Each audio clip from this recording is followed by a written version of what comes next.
오늘은 우리가 누가복음 18장을 통독하겠습니다. 우리 18장의 내용을 정리해 보면 불의한 재판장 비유의 주제가 나오는데, 이는 기도 생활에 있어서의 인내와 확신을 말하고 있습니다. 거듭되는 교훈에도 여전히 영적인 우매함을 떨치지 못한 자들에게 바로 천국 시민의 생활 원리의 구원의 원리를 오늘 말씀하고 있는 겁니다. 당시 사람들은 형식적 종교 생활에 빠져서 자기 의로 구원받는다라고 착각했습니다.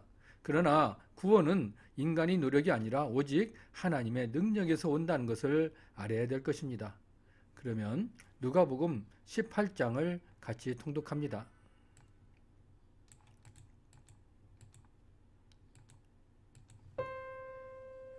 예수께서 그들에게 항상 기도하고 낙심하지 말아야 할 것을 비유로 말씀하여 이르시되, 어떤 도시에 하나님을 두려워하지 않고 사람을 무시하는 한 재판장이 있는데, 그 도시에 한 과부가 있어 자주 그에게 가서 내 원수에 대한 나의 원한을 풀어주소서 하되, 그가 얼마 동안 듣지 아니하다가 후에 속으로 생각하되, 내가 하나님을 두려워하지 않고 사람을 무시하나 이 과부가 나를 번거롭게 하니 내가 그 원한을 풀어주리라. 그렇지 않으면 늘 와서 나를 괴롭게 하리라 하였느니라.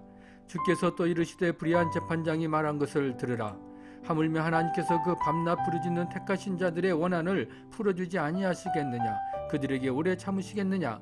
내가 너희에게 이르노니 속히 그 원한을 풀어주시리라. 그러나 인자가 올 때에 세상에서 믿음을 보겠느냐 하시니라.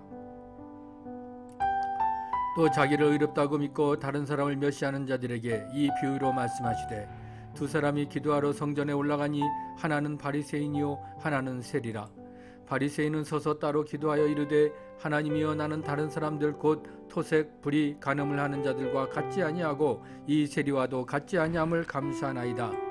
나는 일에 2번씩 금식하고 또 소득의 11조를 드리니이다 하고, 세리는 멀리 있어서 감히 눈을 들어 하늘을 쳐다보지 못하고 다만 가슴을 치며 이르되, 하나님이여, 불쌍히 여기소서, 나는 죄인이로소이다 하였느니라. 내가 너희에게 이르노니 이에 저 바리새인이 아니고 이 사람이 의롭다 하심을 받고 그의 집으로 내려갔느니라. 무릇 자기를 높이는 자는 낮아지고 자기를 낮추는 자는 높아지리라 하시니라.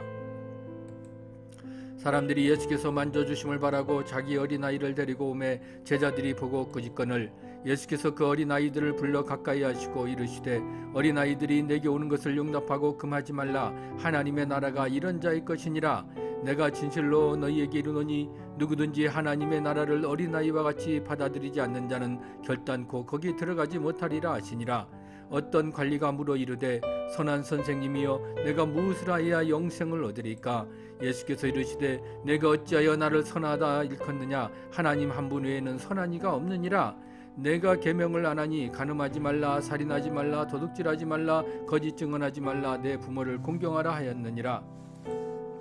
여짜오되, 이것은 내가 어려서부터 다 지켰나이다. 예수께서 이 말을 들으시고 이르시되, 내게 아직도 한 가지 부족한 것이 있으니 내게 있는 것을 다 팔아 가난한 자들에게 나눠주라. 그리하면 하늘에서 내게 보화가 있으리라. 그리고 와서 나를 따르라 하시니, 그 사람이 큰 부자이므로 이 말씀을 듣고 심히 근심하더라. 예수께서 그를 보시고 이르시되, 재물이 있는 자는 하나님의 나라에 들어가기가 얼마나 어려운지. 낙타가 바늘귀로 들어가는 것이 부자가 하나님의 나라에 들어가는 것보다 쉬우리라 하시니, 듣는 자들이 이르되, 그런즉 누가 구원을 얻을 수 있나이까? 이르시되, 무릇 사람이 할 수 없는 것은 하나님은 하실 수 있느니라. 베드로가 여짜오되, 보옵소서, 우리가 우리의 것을 다 버리고 주를 따랐나이다. 이르시되, 내가 진실로 너희에게 이르노니 하나님의 나라를 위하여 집이나 아내나 형제나 부모나 자녀를 버린 자는 현세의 여러 배를 받고 내세의 영생을 받지 못할 자가 없느니라 하시니라. 예수께서 12제자를 데리시고 이르시되, 보라, 우리가 예루살렘으로 올라가노니 선지자들을 통하여 기록된 모든 것이 인자에게 응하리라.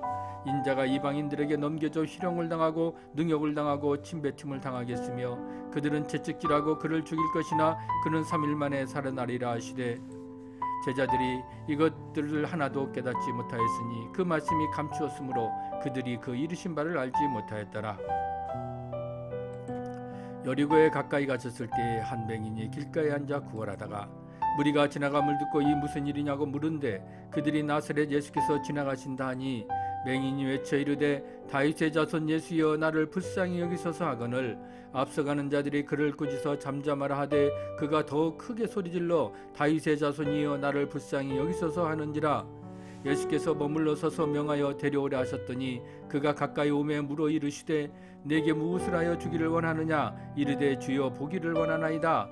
예수께서 그에게 이르시되 보라 내 믿음이 너를 구원하였느니라 하시매 곧 보게 되어 하나님께 영광을 돌리며 예수를 따르니 백성이 다 이를 보고 하나님을 찬양하니라. 우리가 누가복음 18장을 같이 통독했습니다. 오늘 18장을 통해서 우리가 묵상해야 될 것은 오늘 바리새인들의 기도는 바로 하나님의 이름을 빌어서 자기를 선전하며 세례를 판단한 것에 지나지 않습니다. 그런데 혹시 우리도 간증한다는 명목하에서 자신의 재능과 경건을 은근히 자랑하고 있지는 않은지 한번 우리가 점검해 봐야 될 줄 믿습니다. 영생을 얻기 위해 나아온 청년에게 주님은 재물을 팔아서 가난한 자들에게 나눠주고 너는 나를 쫓으라 하였습니다. 우리도 이와 마찬가지로 자신에게 중요한 것들을 포기하고 온전히 주님만을 따를 수 있는지 한번 우리 생각해보는 그런 시간이 되기를 바랍니다. 혹 아직도 세상에서의 야망, 재물 등을 주님보다 더 중요시하고 있지는 않은지요. 내게 무엇을 하여 주기를 원하느냐. 보기를 원하나이다. 당신은 매일 경건의 시간을 이렇게 구체적으로 당신의 필요를 구하고 있습니까? 이 수경처럼 우리는 의심하지 않는 확실한 믿음 가운데 구함으로써 우리의 구한 바를 바로 응답받도록 하는 그런 삶을 살아가도록 주의 이름으로 간절히 부탁합니다.